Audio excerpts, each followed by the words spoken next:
All right, it's your friendly neighborhood surveyor. One more video about houses. So I'm off work again today because of the rain. I live in California, and this is what I think about all the time, just because the majority of our work is housing tracks. And I don't know if you're like me, but I don't know how people can afford all these houses out here in California. I can understand when people move out of California and go to other states, how they take a lot of money with them and how they can afford something, or their dollar goes a lot further in other states. But I think that's all coming into it, an end as well. But this is something that I think about a lot and kind of where I'm at. So I was looking for a house to rent, and where I live in California, it's up in the high desert, so it's not. I'm about an hour away from like one of the major cities in Southern California, Riverside. So I'm on the other side of a mountain from them, and so our house prices are a little lower, but we have a lot of people moving up here because the prices are cheaper, and they don't mind driving a little while.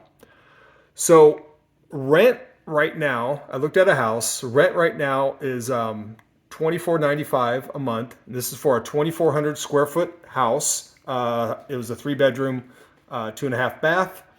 And in order to qualify for this monthly rent, you'd have to make $90,000 a year, or 75, 60 a month gross, because they want to make sure that no more than 1/3 of your, or that the rent cannot exceed more than 1/3 of your gross income per month.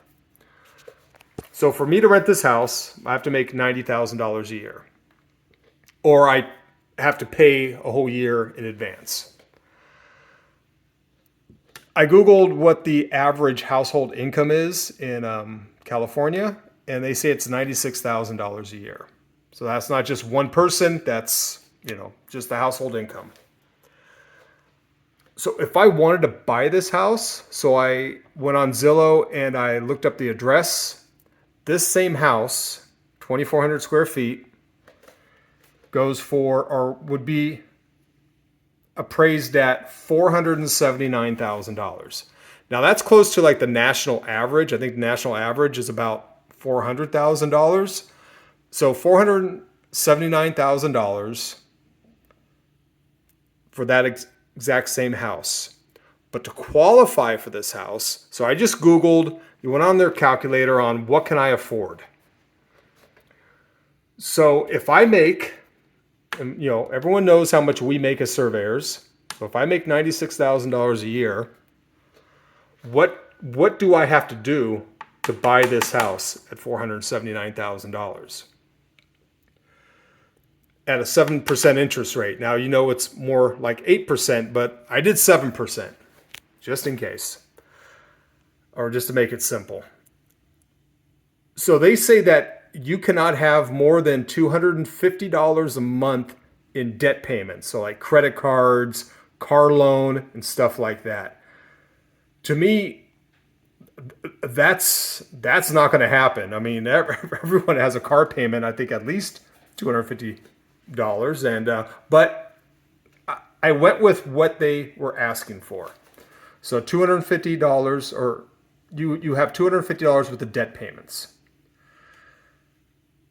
They say that they would require $179,000 down on a $479,000 house, which would bring the loan amount down to $299,000 for a 30-year loan.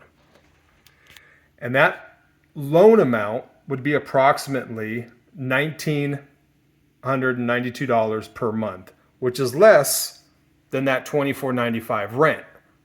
But you still have to pay property tax and insurance, and that comes to be about $500 a month, according to the calculator.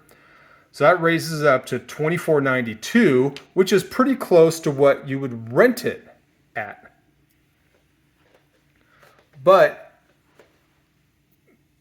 if you had $79,000. It's locked up. It's locked up into that house. Yes, you can take out an equity loan, but it's not liquid.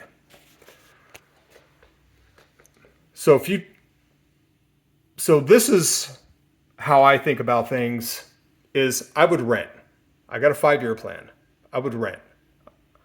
I don't want to lock up $179,000. So what I would do, and this is what I would do if I had money that, I could use in my favor, is I'd take 150 grand, keep some money in the bank, just liquid, take 150 grand. There are plenty of places right now where you can get 5% per year.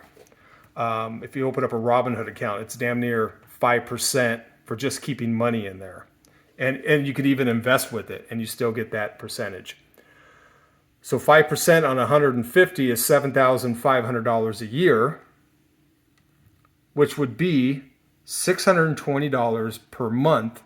You could take that $620 per month, put it towards your rent, and now your rent is $1,875. Using the 150, which you still have there. You're not even putting it at risk. You're just collecting interest on it. And then the kicker is, so if $400,000 is the national price or national average, California, it's $737,000. That's the average price for a house in California. Who can afford a house? So all these houses that are being built, who's moving in there, and how close are all of us away from some kind of recession or just halt or defaults and all that stuff. If you're my age, I'm 56. I've lived through a couple of these things. We used to have recessions. It seemed like every 10 years we'd have a big slowdown or like a correction.